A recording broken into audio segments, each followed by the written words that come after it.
नहीं, सब गलत हिस्ट्री दिखाई जा रही है।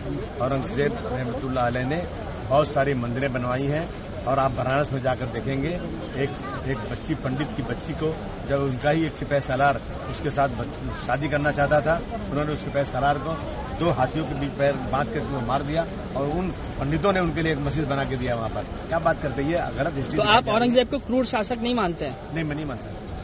औरंगजेब क्रूर शासक नहीं? बिल्कुल नहीं, मैं बिल्कुल क्रूर शासन नहीं मानता। समाजवादी पार्टी का नेता, आपका विधायक घोषणा करो ना, उस कमबख्त को निकालो पार्टी से और उसको एक बार यूपी भेज दीजिए, बाकी उपचार हम अपने आप करवा लेंगे। जो व्यक्ति छत्रपति शिवाजी महाराज की परंपरा पर गौरव की अनुभूति करने की बजाय लज्जा महसूस कर रहा हो और औरंगजेब को अपना नायक मान रहा हो, क्या उसको भारत के अंदर रहने का अधिकार होना चाहिए क्या? और समाजवादी पार्टी को इसका जवाब देना चाहिए। एक तरफ आप कुंभ को कोसते रहे और दूसरी तरफ औरंगजेब जैसे दुष्ट और क्रूर धर्मांध मंदिरों को तोड़ने वाले व्यक्ति को, भारत की आस्था को निर्ममता के साथ रौंदने का कार्य करने वाले व्यक्ति को महिमा मंडन करते हो। आखिर कौन सी नस ऐसी आपकी दबी हुई है कि आप लोग अपने उस व्यक्ति पर, उस विधायक पर नियंत्रण नहीं कर पा रहे हैं? और इसीलिए मैं कहना चाहता हूं कि खंडन क्यों नहीं समाजवादी पार्टी खंडन करे इसका। तरीके से अबू आजमी को ये विधानसभा के अधिवेशन से सस्पेंड किया है महाराष्ट्र गवर्नमेंट ने। मैं महाराष्ट्र की गवर्नमेंट को और एक विनंती करूंगी, जिस तरीके से अबू आजमी को सस्पेंड किया उसी तरीके से संभाजी नगर में जो आज भी औरंगजेब की कब्र है, उसी तरीके से उसे उखाड़ के ये महाराष्ट्र से बाहर कीजिए। जो औरंगजेब की बातें करते हैं, जो औरंगजेब को अपना सो कॉल्ड फादर बुलाते हैं, उनको भी सबक सीखनी चाहिए कि महाराष्ट्र में औरंगजेब की नहीं, यहाँ पर छत्रपति शिवाजी महाराज के विचार चलेंगे। आतताई क्या बात कर रहे हैं आप? 49 साल बादशाह रहा वो देश का, आप आतताई बता रहे हैं? कैसे आतताई बता रहे हैं आप उसको? 49 साल बादशाह रहा, उसके राज के अंदर जीडीपी कहाँ थी? आप कैसी बात कर रहे हैं? आप इतिहास पढ़िए ना। इतिहास को जब तक पढ़ा नहीं तब तक को क्या मानते हैं? मैं कुछ नहीं मानता हूं। मैं बादशाह था एक हिंदुस्तान का जो खत्म हो गया, इसके अलावा क्या मानूंगा मैं? हिंदुस्तान का बादशाह था तो उसे आप जुटला दो कि बादशाह नहीं था वो। तमाम मंदिरों को तोड़ने के इतिहास में किसने विजय कराया था? कैलाश मानसरोवर को किसने? जिस अखंड भारत की बात करते हो, वो अखंड भारत तो औरंगजेब के जमाने में ही था, लेके चाइना से और अफगानिस्तान से और नीचे तक वो अखंड भारत तो बर्मा तक औरंगजेब के जमाने में ही था ना। आप अखंड भारत की बात करते हो तो ये पढ़िए पहले। मैं कह रहा हूं, मैं ना किसी की तारीफ कर रहा हूं ना किसी की बुराई कर रहा हूं, लेकिन ये कह रहा हूं कि अधूरा ज्ञान मत बांटो, ज्ञान पहले पढ़ो फिर उसके बाद बोलना। औरंगजेब की जो तारीफ कर रहा है वो हम तो कहते हैं कि वो देशद्रोही है। मैं तो बोला कि जो भी औरंगजेब अगर आज के समय में रहते, यही भारत सरकार उनको फांसी की सजा देती। समझे? इस पे कोई कॉम्प्रोमाइज नहीं। हम गर्व से कहते हैं सनातनी हम हैं, हिंदू हैं, और लेकिन हम हर धर्म का सम्मान करते हैं, लेकिन औरंगजेब का सम्मान नहीं कर सकते। सारा मंदिरों को तुड़वाने का काम किए हैं, जो थोड़ा जबरदस्ती धर्म परिवर्तन करवाया उन्होंने। उसके बाद गुरु तेग बहादुर को मृत्यु दंड दिया, जो सिख के गुरु थे उनके बेटों का कत्ल करवाया। वैसे तो ये हत्यारा है, इसके बारे में कोई तारीफ करे तो बहुत दुखद है। तो किसी दल के रहें, हम कह रहे हैं कि कोई भी तारीफ कर रहे हैं वो गलत है, एकदम गलत है। इसके सख्त विरोधी हैं। जो तारीफ कर रहे हैं उनको उनके पास भेज दिया जाए, पाकिस्तान भेज दिया जाए, बांग्लादेश देश निकाल दंड देना चाहिए। देश का दुर्भाग्य है, इस देश में छत्रपति शिवाजी, छत्रपति संभाजी ऐसे वीर योद्धा हुए। महाराणा प्रताप की तलवारों की चर्चा है, रानी लक्ष्मीबाई की चर्चा है, फिर भी इस देश में औरंगजेब महान बताया जाता है। तो निश्चित रूप से औरंगजेब महान बताना दुर्भाग्य है, लेकिन अब हिंदू जाग रहा है। इस देश की बयार बदल रही है, दिशा और दशा दोनों बदल रही है, और एक एक करके सब चुकेगा। फिर से पुनः प्राचीन भारतीय संस्कृति का ध्वजा पताका फहराएगा, और हमें लगता है हर हाल में भारत हिंदू राष्ट्र होकर के रहेगा। बाबा जी, तमिलनाडु के मुख्यमंत्री, अब बाकी बाद में आप और हम और देश जानता है कि औरंगजेबी मानसिकता भारतीय संस्कृति के विरुद्ध है, और देश की जनता छत्रपति शिवाजी जी महाराज को अपना आदर्श मानती है, ना कि औरंगजेब को। इंडी अलायंस, राहुल गांधी, अखिलेश यादव औरंगजेब को अपना आदर्श मान सकते हैं, हम और देश की जनता नहीं मानती। 48 साल हुकूमत की है औरंगजेब ने। 48 साल में अगर वो हमारे हिंदू भाइयों का कत्लेआम करता तो कितने कर लेता, रह जाते हमारे हिंदू भाई। अगर वो खुदा न करे हमारे मंदिर शहीद करता तो क्या हमारे मंदिर बचते? 48 साल में यहाँ 10 साल की हुकूमत नहीं है, कितनी जगह बुलडोजर चल गया। उसे 48 साल का वक्त मिला था, तब ना आप थे ना सोशल मीडिया थी। वो जो चाहता कर लेता, नामो निशान मिट जाता। अगर वो इतना आतंकी होता तो। एक बड़ा अहम सवाल इस बीच आता है कि इस मामले को लेकर के अबू आसिम आजमी जो हैं, उनके ऊपर तमाम मुल्क में जगहों पर मुकदमा लिख दिया गया।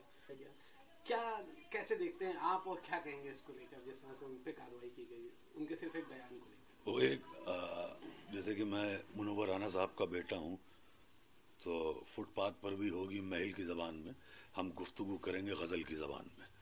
तो एक उस्ताद शायर का शेर है, उसमें गज़ल का एक मतला है कि जो इस हालात पे है अबू आसिम साहब पे, जो आप कह रहे हैं कि मुकदमे हुए और ये वो, तो उनका शेर है कि शायद ये ज़र्फ़ है हमारा जो खामोश हूँ अब तक, वरना तो तेरे ऐब भी मालूम है सारे, और हर जुर्म मेरी ज़ात से मंसूब है इतना, क्या मेरे सिवा शहर में मासूम है सारे।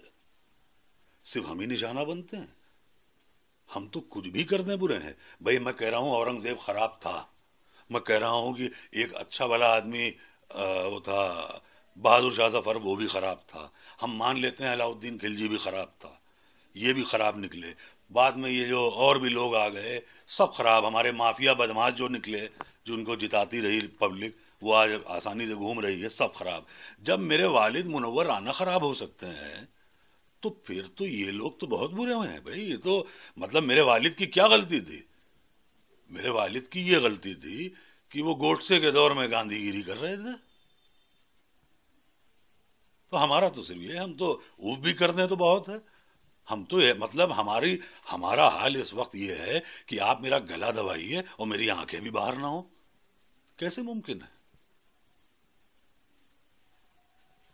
आखिरी सवाल रहेगा, बड़ा अहम सवाल है कि जिस तरह से आज के दौर में 400 साल पहले, 500 साल पहले या 200 साल पहले जो पूर्व में चीजें हुई, उनको बार बार कुरेदा जाता है और उन पर सियासत कहीं ना कहीं आके ठहर जाती है, उन पर चीजें बेस बन जाता है। मौजूदा वक्त की जो स्थिति है उसे सब भूल जाते हैं। ये देखिए, ये तब होता है जब हमारे पास कोई नई उपलब्धि ना हो। तो जब हमने कुछ नया बड़ा अच्छा कुछ किया होता तो हम ऐसे माजी में नहीं जाते। माजी मतलब पास्ट में। उर्दू की बात आ गई तो अभी से भी हमारे यहाँ कहा गया कि उर्दू जबान खराब है। अब बताइए साहब, फराग गोरखपुरी इतना बड़ा शायर, रघुपति सहाय नाम था उनका तखल्लुस था फराग गोरखपुरी। मैं आपको बहुत दिलचस्प वाकया बता दूं कि फराग साहब की बेटी के लिए रिश्ता देखने कुछ लोग आए, तो जो लड़के वाले आए उन्होंने कहा कि वो तो फराग साहब से, उनका तलफ़ुज़ बहुत ख़राब था, मतलब प्रोनंसिएशन। तो वो फराग साहब से कहने लगे, लड़के के बाप, उनके वालिद, कि अच्छा तो आप शायर हैं? तो फराग साहब ने उन्होंने देखा, कहने लगे तो आप कब से शायरी कर रहे हैं? फराग साहब का और मूड खराब हुआ, तो कहने लगे फिर कोई गजल सुनाइए। फराग साहब कहने लगे, सुनिए, आपका रिश्ता आपके लड़के का मेरी लड़की से हो या ना हो, लेकिन मैं और देर आपको अपने कान में पेशाब नहीं करने दूंगा। फराग साहब कहते थे, प्रोफेसर थे रघुपति साहब, फराग गोरखपुरी। फराग साहब कहते थे कि उर्दू इसलिए पढ़ लो कि अगर कल को अफसर बन जाओ तो अफसर मालूम भी दो। तो ये थी उर्दू जबान। और रही बात ये जो इतिहास और पास्ट, ये देखिए ये दोहरा मापदंड है। मेरा मानना ये है कि आप ये दोहरा मापदंड लेके नहीं चल सकते। आपको मुगल से नफरत है और मुगलई पसंद है, तो ये मेरी समझ के बाहर है ना। फिर आप मुगलई भी बंद करा दीजिए पूरे मुल्क में। मुगलई से आपको मोहब्बत है, मुगल से नफरत है। दी के जो औरंगजेब हैं वो क्रूर शासक नहीं थे, वो मेरा स्टेटमेंट में वापस मैंने जो कहा था ना, मैं इसलिए वापस ले रहा हूं कि एक इसकी वजह से पूरा एक बाउंडर खड़ा हो गया है। लोग मुझे टेलीफोन में गालियां दे रहे हैं, मैं फोन नहीं उठा रहा हूं। जान से क्यों मार दोगे भाई? और अभी स्पीकर साहब ने मुझे सस्पेंड कर दिया। तो इन चीजों को लेकर के असेंबली चले, एक छोटी सी बात के ऊपर एक छोटे से स्टेटमेंट के ऊपर जबरदस्ती का आप जो है बाउंडर खड़ा करोगे। इसलिए मैंने कहा कि मैं अपनी सारी बात वापस लेता हूं भाई, स्टेटमेंट वापस लेता हूं। असेंबली चलना चाहिए। हमारे पास बहुत सारे इश्यूज है अपने एरिया के, लोगों को पानी नहीं मिल रहा है, सड़कें खराब है, गटर खराब है, स्कूल का प्रॉब्लम है, अस्पतालों का प्रॉब्लम है, उस पर डिस्कशन करें या इस सब पे टाइम वेस्ट करें। इसलिए मैंने अपना स्टेटमेंट वापस किया। सर एक आखिरी सवाल, MIM की तरफ से बयान आया कि समाजवादी पार्टी बी टीम है बीजेपी, और आपको लेके भी कहा कि उनके फेवर में बोलते हैं क्या? तो मतलब इसका मतलब हम काम करना छोड़ दें, हम असेंबली जाना ही बंद कर दी, ये काम ही बंद कर दें अगर इस तरह के इल्जाम लगाएंगे लोग। मतलब इसका मतलब अगर मैं बीटी हूँ और ये टीवी वाले जो मुझसे आगे कुछ सवाल कर रहे थे या ऑर्गेनाइज किए गए थे बीजेपी की तरफ से, मेरी तरफ से, आप इंक्वायरी कर लो, मेरी ब्रेन मैपिंग कर लो, क्या सही क्या गलत है। फालतू बातें ये सब है। आपने कहा कि तबीयत भी खराब थी इसीलिए असेंबली नहीं गए, और आज इस तरह नहीं देखिए असेंबली तो मैं कल तबीयत खराब फिर भी असेंबली जाता मैं, लेकिन इतना हंगामा था कि लोगों ने कहा मत आइए आप। और आज जो है जैसे असेंबली शुरू हुई वैसे सस्पेंशन का ऑर्डर आ गया। आपको धमकी दी जा रही है, केस भी हो गया आपके ऊपर। हाँ, 2 केसेस भी हो गए। किस लिए केस हो गया? गलती क्या मेरी है? मैं दुनिया से पूछना चाहता हूँ मेरी गलती क्या है? मैंने हिस्टोरियन के जो हिस्ट्री में लिखा हुआ है, जो इनके बयानात हैं, जो जाकर चारों तरफ भाषण करके लोग बोलते हैं, वही बातें मैंने दोहरा दिया। वो आजादी से घूमते हैं, उनकी किताब पे कोई पाबंदी नहीं है, और मैंने वही बात बोल दिया तो मेरे ऊपर केस।